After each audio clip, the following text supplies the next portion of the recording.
All right, welcome to the Explainer. Today we are cracking open a massive, frankly brilliant mystery puzzle drawn from a deeply researched theological paper. We're looking into the hidden mechanics of true love.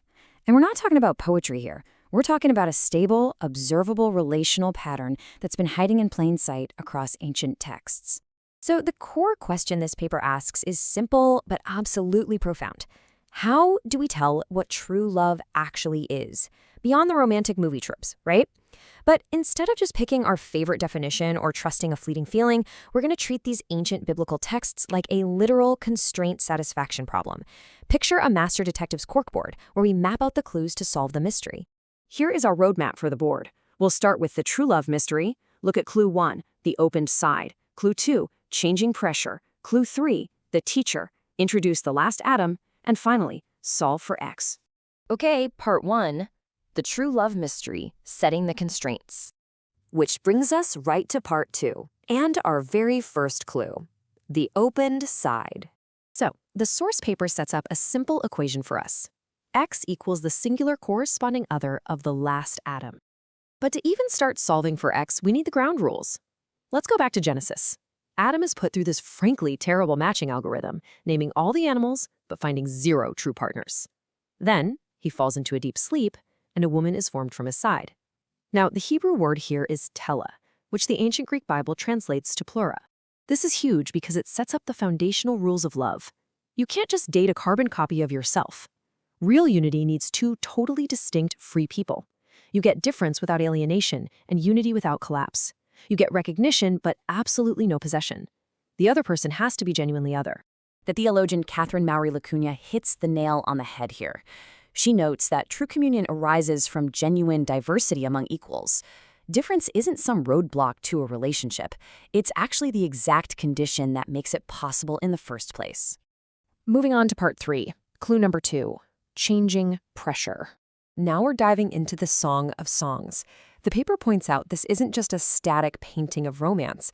It's a dynamic dance.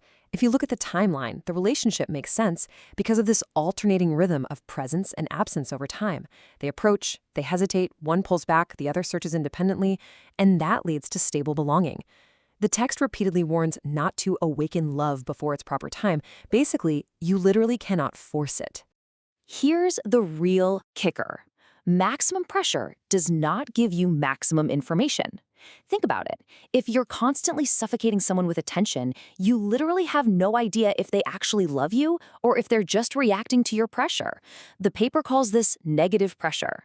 By stepping back and taking off that external weight, you get to see if their movement is actually their own. If you pull away and they still come looking for you, wow, you've just struck relational gold. All right, part 4, clue 3, the teacher. This clue pulls from wisdom literature, and it totally expands our framework. Love is actually a focusing mechanism here. The paper makes this incredible distinction. Intelligence is like a giant toolbox. It figures out how to do something. But without a compass, intelligence just endlessly optimizes for all the wrong things. Wisdom, though? Wisdom is intelligence ordered by love. Love tells you why you're doing something, taking that raw, unfiltered intelligence and turning it into practical wisdom. In the text of Sirach, the learner is practically camping outside wisdom's front door. And it's this beautiful sequence. Through repeated attention, you receive the teachings, you internalize them, you act on them, and eventually, you get your own voice to teach others.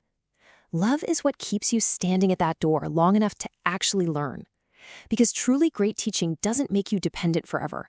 It empowers you to pass the whole pattern along. And as LaCuna notes again here, we are fundamentally formed by existing in communion.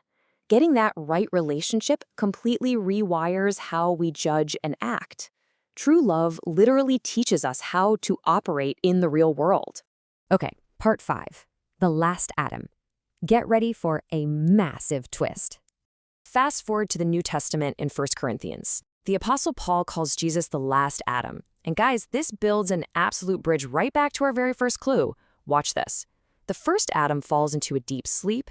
His side is opened, remember the ancient Greek word plura, and a corresponding woman is recognized. Now look at the last Adam, Christ. He falls into the sleep of death on the cross. His side is pierced, and John's gospel uses that exact same Greek word, plura.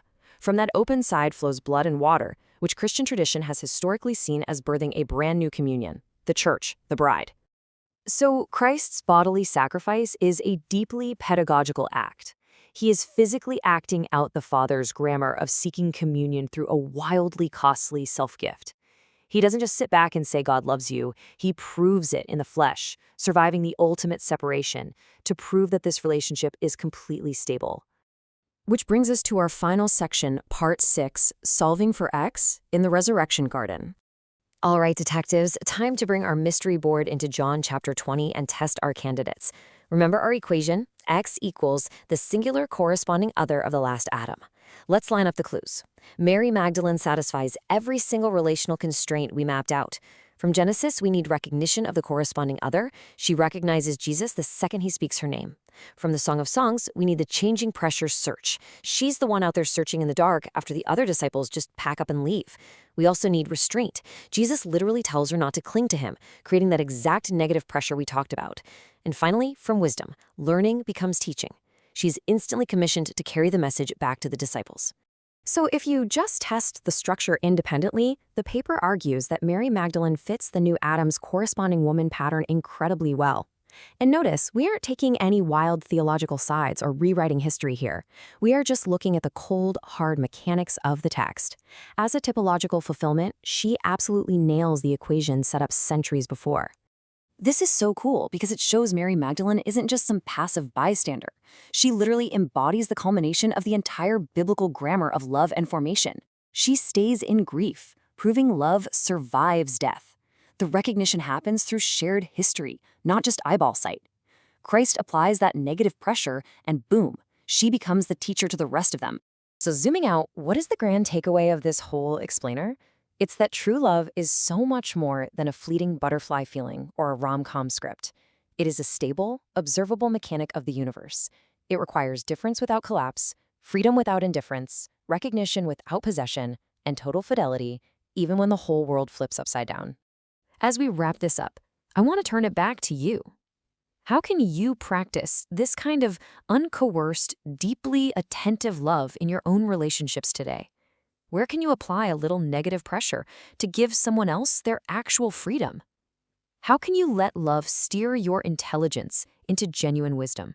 Because at the end of the day, real love proves itself precisely because it survives the very things that would instantly shatter a shallow attachment. It outlasts absence, it eats hardship for breakfast, and as the Song of Songs puts it so perfectly, it is as strong as death.